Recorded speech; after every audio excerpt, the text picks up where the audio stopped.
Hi, Tom Cole, the coach for Steve Taylor Community Connection, and what an honor and privilege it is today to have the outstanding President of Lourdes University, Dr. Bisset. Doc, so great to have you here, and of course, our superstar, Mr. Steve Taylor.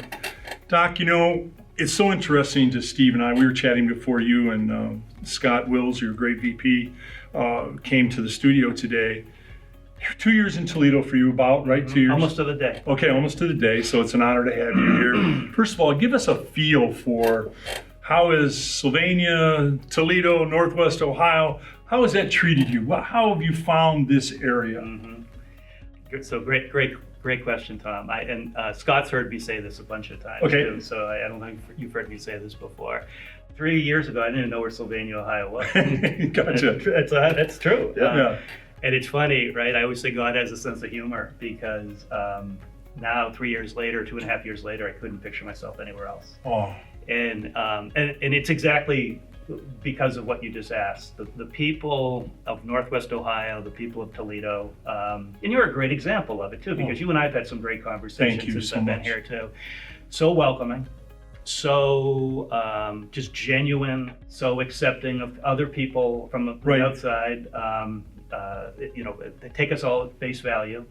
And again, I'm an East Coast guy, and I lived in New York for 23 years. I'm from Boston, lived in Washington, D.C. area for a while. East Coast is great. That's home. We were just talking about it. I'm a New Englander. Yes. I love the real fish, real Boston, shrimp, exactly, all of that. And you don't eat the perch. That's right. Throw the perch away. The perch go back. But truth be told, we're not as trusting of folks. Once you get to know, yes.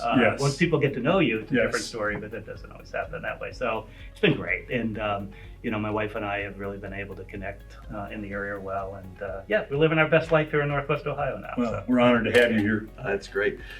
Talk a little bit about Lourdes University, because Lourdes, I think, is one of those things that's it might even be called a hidden gem. Yeah. It's one of these things that's in our backyard. I think people know about it, but they don't really know about it. Yeah. And there's so many great things that recently have happened over at the university. Maybe you can just talk a little bit about what's going on behind the scenes. Sure. I love talking about Lourdes. I get a little obnoxious after a while too, so you guys can just kick me under the table here. Yeah, I guess, one of the things, and you'll appreciate this, that I've been talking about since I've been here is it really is almost like fingernails on the chalkboard for me when people say that you're the best kept secret in Northwest Ohio. I don't want to be the best kept secret. I almost didn't want to say that, right? Right? But you know what I'm saying? And since I've been here, it's really, I see so many transformative things happening for our students. I've been in Catholic higher education for 37 years. I believe in the people that I work with are a great testament to it. I've surrounded myself with people that are looking for purpose in their lives and the work that we do. And Lourdes is the kind of place where if you want purpose in your life, come study with us, come work with us, because it happens every day. We've been around as an institution of higher education since 1958. Wow. But the Sisters of St. Francis of Sylvania have been in Sylvania since 1916. So that's another thing that I find kind of interesting is I talk to people that have lived in Sylvania their whole lives and they've never been on our campus before. So I kind of try to change that a little bit, especially with our neighbors. Come to campus, walk your dog on campus, say hello to our students. It's a beautiful 127-acre park-like campus environment. And it's just a great place to live, study, and just be part of. And I want us to be part of this great community.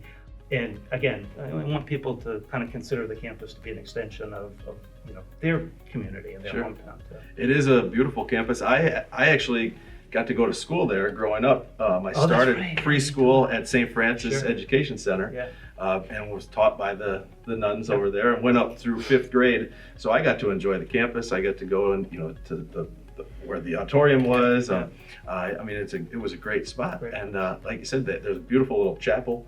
I work with a gentleman who actually, he'll pop into that chapel and just go in there, and he talks about how amazing it is. And but it is one of those things where I think he said more people need to just come out and take a look at it and get to know more about what's available to not only to our local people, but you get it. Your admission is, you got people coming from all over.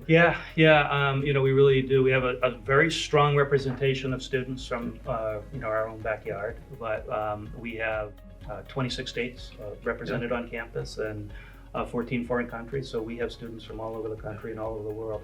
A high percentage of the students that are coming from outside of Northwest Ohio are students that are part of our athletic program. Yeah, I was going to say, you've got a great athletic program. Great Division II NAIA athletics. We're part of a super conference. I would say the men and women's basketball probably get most of the attention, but great athletic program. But it's a wonderful place to live and learn and just be part of on a day-to-day basis. Yeah, absolutely. Yeah. Doc, you're so right. The campus is aesthetically, it's gorgeous. I mean, I've been on the campus calling games, your basketball for BCSN and for other things, and it's just beautiful. Steve and I talk a lot about, Doc, in business, we're all in business, unique selling proposition. Yeah. What makes, your institution different than other people that are doing this? I saw a stat one day, it can be plus minus however you work this, but in this 20-mile radius in, say, Toledo, Sylvania, in the area, there are more colleges, more college instructors, more college administrators than any city in the United States with an aggregate population. So that's an incredible opportunity, right? So it's a fishing hole that's really well fished in many ways. Yeah. What is your unique selling proposition at Lourdes? I think I know what it is, but let's have you tell folks what it is. Yeah, Tom, I'm so happy that you asked that question, and I'll tell you why. Like I said, I've been doing this I've been in higher education for almost 4 decades. Right. But the other thing too I should mention is I've never considered myself an academic. My background is in enrollment management, admissions work, and student affairs. So I came into the presidency in kind of a non-traditional way compared to a lot of my colleagues. Where the traditional way of becoming a president was you taught, then you were probably an academic dean, and then a provost who's the vice president for academic affairs, and then the search firms would find you and they'd make you president. Right. Gotcha. This wasn't part of the career path that I anticipated, and it just like we were saying earlier, it's funny how things kind of come together a little bit. And so I've always looked for, when I'm trying to connect with 18 to 22-year-old, especially undergraduate students, that differentiator. What makes my institution different, not better. Yes.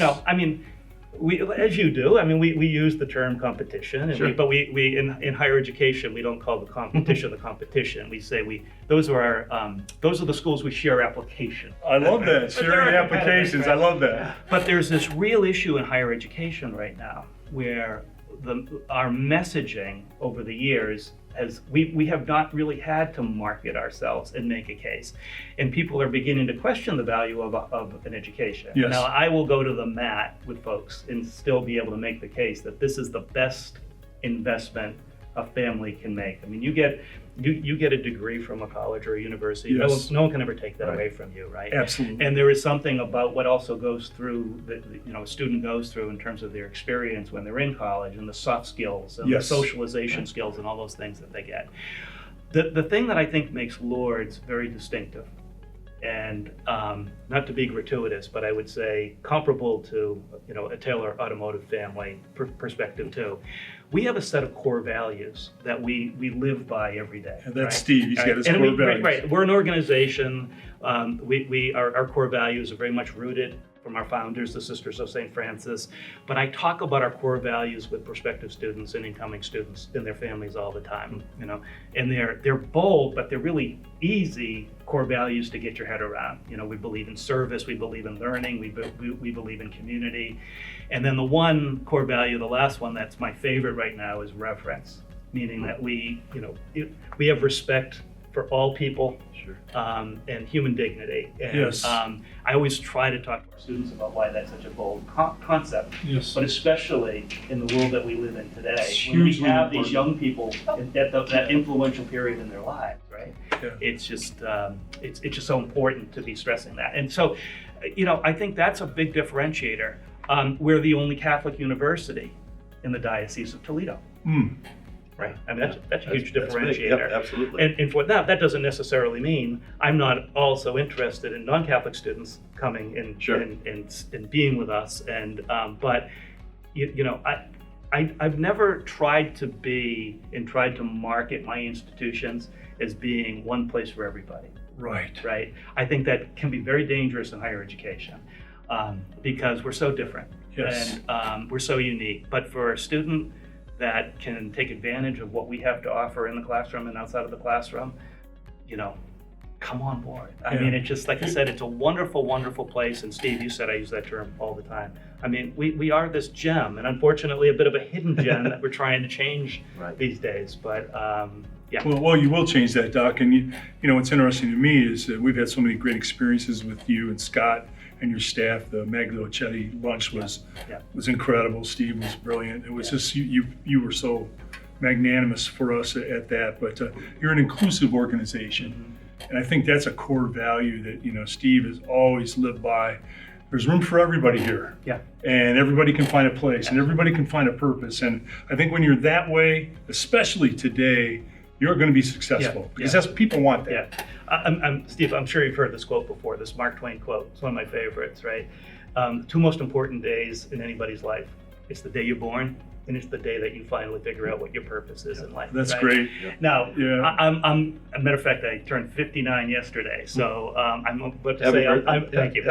I'm old enough to know that you kind of get to that point of purpose in your life multiple times if you're fortunate, right? Yes. And I'm also somebody that truly believes that there aren't any coincidences in life. Like the fact that we're sitting here right now having this conversation, it's not a coincidence. I mean, there are certain things that happen for us to be sitting here right now having this conversation. I mean it literally when I say God has a sense of humor, that here I am in Northwest Ohio and I never saw this happening. But there's a reason that I'm here. It's a reason that I'm surrounded by great people on my team, as you are, to kind of do the things that we do on a day-to-day basis, and it's all about purpose. So I believe that from a perspective of a professional perspective, kind of a calling, but I also believe when you're talking about education that there is, and I keep using 18 to 22-year-old as the barometer. What's great about education is that it's not defined by the ages of 18 to 22 anymore. But when you have impressionable young people during that period in their lives, and you're trying to help them find purpose, man, I mean, it's not hard to get out of bed in the morning to lead a place like Lourdes that's doing that every single day. Absolutely. It's a huge responsibility, and I feel it. But again, back to your first question, Tom, that's what's great about being in an area like this in Northwest Ohio, is that we're surrounded by people that understand the concept of community. I'm beginning to realize, first of all, I think Toledo is full of all kinds of, and they're not hidden gems, all kinds of gems that I wish, the only thing I wish is I wish people in Northwest Ohio would talk more about the gems that are here, the cultural gems, the art museum, Metro Parks, with the world-class zoo that we have. I could go on and on and on. But, to be part of that, and to be part of trying to just find our place and where we may be able to partner with folks that are part of those organizations too. I'm very fortunate. Well, that's great. I mean, you summed that up perfectly, and I think it's a great way to end the interview. I appreciate all you're doing for not only for Lourdes, but really for our community. Northwest Ohio. We're fortunate to have you in our area. And like I said, I think Lourdes is growing. It's not a hidden gem, it's a gem, but I think what we can do together too is help the community just by making it one of those things that more people know about, raise awareness for the amazing opportunities that students have right here in their backyard or around the country, right? Yeah. Perfect. And I'll just, one last thing, and I've been saying this since I came in June of 2023. I want to partner with anybody out there that shares our mission, shares our values. I think we've been moderately successful in doing that, and in the past few years, and I just want to keep it going. And again, I really appreciate you guys have been here for us from day one, and we really do appreciate it. Totally our honor. Good. And happy birthday again. Yeah, thank you. Thank you. Thank you for coming in. Thank you everyone for tuning in to another edition of Steve Taylor's Community Connection. We'll see you next time. Have a good one.